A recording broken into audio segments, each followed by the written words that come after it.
Hey guys, and welcome back to another episode of Food School Smarter, Stronger, Leaner podcast. Adventures of one obsessed nutrition coach on a mission to create a world where food makes us better. Today, guys, as promised, we are answering some of your questions. And the first question is, how do I avoid binge eating during a diet? And guys, I can't even count the times when somebody would ask me the same question or this question would come up with my clients. And I have quite a few coaching tools to address this problem. But first, we want to understand, why does binge eating happens? You want to understand that physiologically and also mentally in our brain, if we are deprived of essential nutrients, if we are deprived of calories, if our body senses that nutrients do not come regularly, and we are either dieting and starving ourselves or not, then every time after you decide to deprive your body from nutrients, from calories, every time your body, your mind, your brain, they have a chance to consume more calories, they will make their best to make sure that you do. Because if you are constantly on some sort of diet and you're constantly feeling that you gotta deprive yourself of nutrients, your brain knows that, your body knows that. And so any chance they get, they're gonna make you binge eat. And that's a normal response because for your body, for your brain, what you teach them is that you are either starving or binging. And that's a normal behavior. So how do we want to stop binge eating behaviors and just learn how to be driven by natural sense of hunger and stop eating when we had enough? A few strategies. First, understand that eating processed foods that are designed to hack your brain and your hunger and make it impossible to stop eating them, those foods, those highly processed foods, those potato chips you like, candies, cookies, cakes, basically things that melt in your mouth, that have a lot of added sugars and processed grains and all sorts of flours and any sorts of flavor enhancers. Those foods that they are designed to give your brain that dopamine hit, so you keep eating and keep getting pleasure. It's kind of like a drug when it comes to its action, its effect on your brain. So first and foremost, to avoid binge behaviors that are not even related to whether you are starving yourself or not on a regular basis, first you gotta eliminate those processed foods. They are trigger foods for almost anyone out there.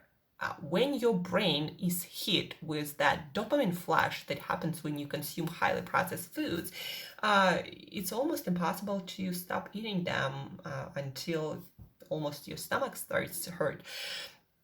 So what do? You start eating only whole foods. Instead of eating that cake or that candy, eat fruit. And more often than not, eat more vegetables. Eat more volume from vegetables, from all the fiber and those vitamins and minerals that those vegetables contain. Eat more foods with protein from whole foods, not some powders. Eat more fish, eggs, meat, in the most unprocessed foods. Just, cook them by sauteing or by roasting or by baking. Not overdo that. Don't use flavor enhancers yourself too much. Just a little bit, of salt, of some maybe herbs, maybe some spices that are naturally occurring and made naturally without any flavor enhancers. So that's the first step. Make sure that you're not consuming those brain hacking foods. And again, it has nothing to do with calories. It just has with the biochemistry that happens, neurochemistry that happens when you consume those foods. So basically, again, your brain is literally being hacked by those substances. They're not designed to promote healthy eating behaviors.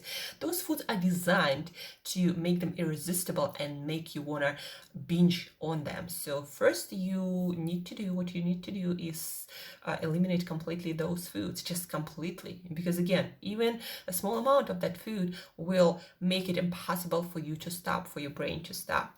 Then number two, stop starving yourself. A lot of people, a lot of my clients have been in that space where you are either on a diet and starving yourself, or you are binging or consuming a lot of food, more than normal amounts. And so you want to break this cycle, and breaking this cycle is not sticking with your diet. Breaking this cycle, actually starting eating whole unprocessed foods in the amounts that feel satiating to you. And one side advice, eat slowly, chew your food. You won't believe how effective it is when it comes to feeling your natural hunger and regulating it naturally. Don't inhale your food, chew it. And again, stop starving yourself. Eat till you are satisfied normal amounts of food, and only that will give you the chance to rebuild your healthy relationship with your hunger and stop binging on foods, on any foods. And then the next one is you need to look at the nutritional profile of your daily menu. We have 13 essential vitamins, we have 15 essential minerals, and if you're not getting them on a regular basis, they are essential for human health. And if you're not getting them from the foods you are eating, then you'll be hungry, and it will be really hard to control your appetite, because you will feel like you are lacking something and you will be constantly hungry.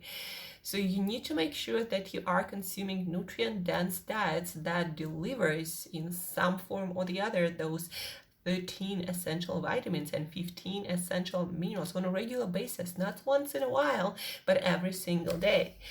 And so these are the reasons why a lot of people in my practice struggle with binge eating. Again, it's eating highly processed foods, eat whole foods, that will solve that. And you don't have to, again, be on the diet to eat whole foods. A lot of my clients did the same mistake. They think, or I eat whole foods now and I can't eat a lot of them. No, actually, what at first should happen naturally, as you would want to binge even on whole foods.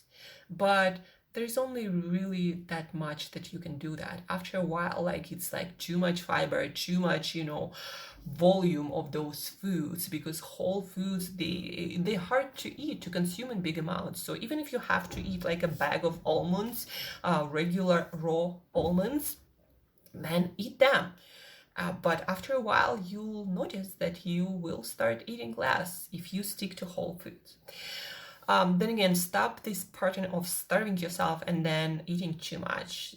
Eat normal amounts. Eat a lot of whole foods at first. Feel like you are satiated, like you are nourished, like you are not starving yourself.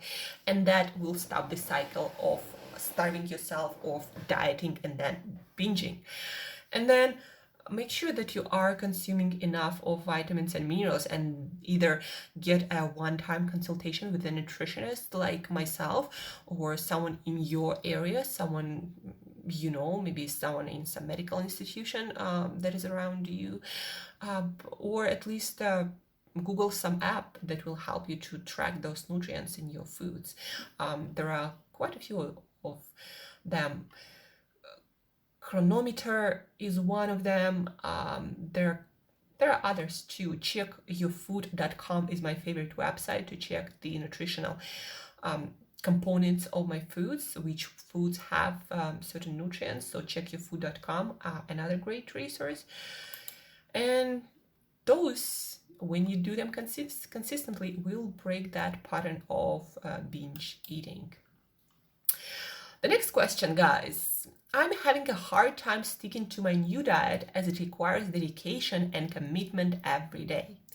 Maybe it's too much for a beginner like myself, but how can I make this work? How do I adapt to my new diet gradually? And guys, if you're a beginner, if you're just starting out to change your eating habits, your healthy lifestyle habits, my advice to you, my best advice from all the experience or decade of experience that I have working with people and what actually help people to change. When you're at the very beginning, start small, take one behavior, one habit at a time, and change that. And then continue it for a week, for 2 weeks, and then change something else. And what you want to do is make sure that that new habit becomes a natural part of your lifestyle, the one that you don't have to specifically think about. So that can be eating a bowl of vegetables before every of your meals. That might be a new habit that you're going to be practicing for the next couple of weeks. That might be removing liquid calories, leaving the rest exactly the same. So maybe start drinking flavored sparkling. Maybe use stevia instead of sugar at first. That might be stopping snacking, not going on some crazy diet, but just stop snacking and have 3 meals a day, and that's going to be a new habit. So start with one behavior, master it for the next 14 days, and go for another one, guys. And that works across the board the best for people. Small changes will become habits, and then habits will deliver results that stay for life. So you don't want to be going on some diet unless you really, really have to because of some health condition, or because I don't know, because you really need to lose it till some very, very important day. But if it's not something that you need to really rush towards, then don't, because long term it rarely works, if ever. So one change at a time, one behavior at a time, and then attack the next one. The next one, regarding my need to lose 150 pounds at 46, which is more important, being in a state of ketosis or being in a state of caloric deficit? I'm not a diabetic and don't have any allergies. Guys, when it comes to weight loss, caloric deficit has to be there. Now, for different people, that caloric deficit might look differently depending on your metabolism, on your age, on your activity levels, on the foods that you're consuming, how well your digestive system works. But caloric deficit, you need to be in it in order to burn your own fat for energy. Ketosis is not some magical state, guys. If you are in ketosis, you A, might be burning your own fat, or B, you might be burning food in your fat in your food. And ketosis just means that you are burning fat for fuel, and you have those ketone bodies that your body uses for energy, especially in your brain. Your brain is hungry for those when there is not enough glucose, not enough carbohydrates coming in. So, should you go for ketosis or caloric deficit? Well, first of all, do whatever makes you stick with it, whatever is the easiest to stick with. Do something that supports your long-term health. And then, yeah, caloric deficit will work much better than ketosis. And all the studies, by the way, show the same thing. That's why keto diet is not a magic diet if you decide to eat a lot of calories. And the last one, on diet and calories websites, why does it seem we never take into account the calories that are undigested or not absorbed into the body? It does seem at least a significant portion, perhaps 30 to 50%, is not absorbed. So guys, this is a great question, and the person who asked it, they were right that the calories you see on a package, they're not precise, and the amount of calories our body going to absorb will depend on many factors, especially plant foods. For example, fibers will prevent from a lot of calories to be absorbed. But then again, if you cook that fiber, then you're gonna absorb much more calories. 30 to 50%, not even close, guys. At best, usually on average, you might expect to not absorb about 10% of your calories unless you're eating just raw food, a lot of fibrous vegetables that your body just cannot absorb. That's a different scenario, but for the most people, we eat a lot of cooked foods, we eat a lot of processed foods, processed in one way or the other. Even making a smoothie out of your fruited vegetables make it more absorbable for your body, because the blender will break down those fibers that your stomach might not be able to. So any kind of procession will make calories more absorbable. Actually, it helped us to survive as human beings, because when we learned to cook, we made more calories absorbable to our body and brain. And that's why we were able to develop that beautiful brain of yours. So cooking, procession, that increases the amount of calories we absorb from foods. And yeah, there are parts of foods that we still can't absorb, especially, again, plant fibers, but it's nowhere near 30 to 50%. And overall, guys, it just doesn't matter. I mean, what matters for most people on diet and calorie websites is how to manage their weight. And so for you, what matters is the end result. And whether you get this result with 2,000 calories or 1,500 calories, it doesn't really matter, and that will vary from person to person depending on their size, metabolism, activity level, and so many other factors. Yeah, how our digestive system works. But in the end of the day, if you are someone trying to maintain or lose weight or change your body composition, maybe burn fat, maybe build some muscles, you want to be driven by results, not by calorie numbers. So if on paper, for example, you are eating 1,500 calories, but you're still not losing weight, well, it means that your body learned how to live on 1,500 calories and you're absorbing much more calories than you think. Maybe you might be eating much more calories than you think you do. And what matters is the end result. And if it's not moving, you gotta change something. It's not gonna move just because you have a new calorie counter on a food label. So what matters is the results, not so much what it says, how many calories a certain product has. And that's why it's actually been food scientists, I know, I mean, they know about that thing, that certain foods require more digestion and they're not as well digested as other foods. But they decided it doesn't matter that much, and we're just going to stick with what we have to have a general idea.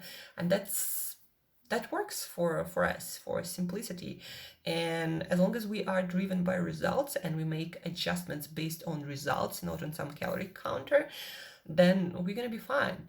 That's why also, guys, 1,500 calories from junk food is never going to be 1,500 calories from vegetables, just because you're going to be absorbing so much more calories from junk food, from highly processed food, than from vegetables with all the fibers and other undigested material.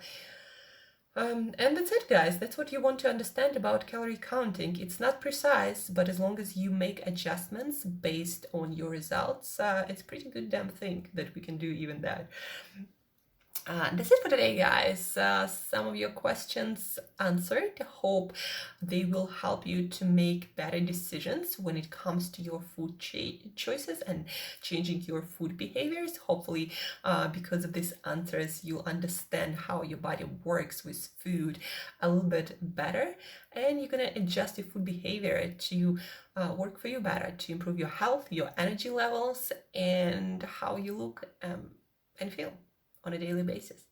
So that's it, guys. Thank you for tuning in. Thank you for listening. If you have questions, submit them via whatever social media platform or messaging platform you use, whenever you can find me. Thank you for all your questions. Thank you for all your support, for staying tuned, for sharing this podcast. Don't forget to share it at any opportunity you get, because I'm always delivering as much value as I can. And guys, have an amazing weekend. We're gonna meet again on Monday. And till then, as you guessed, eat better daily.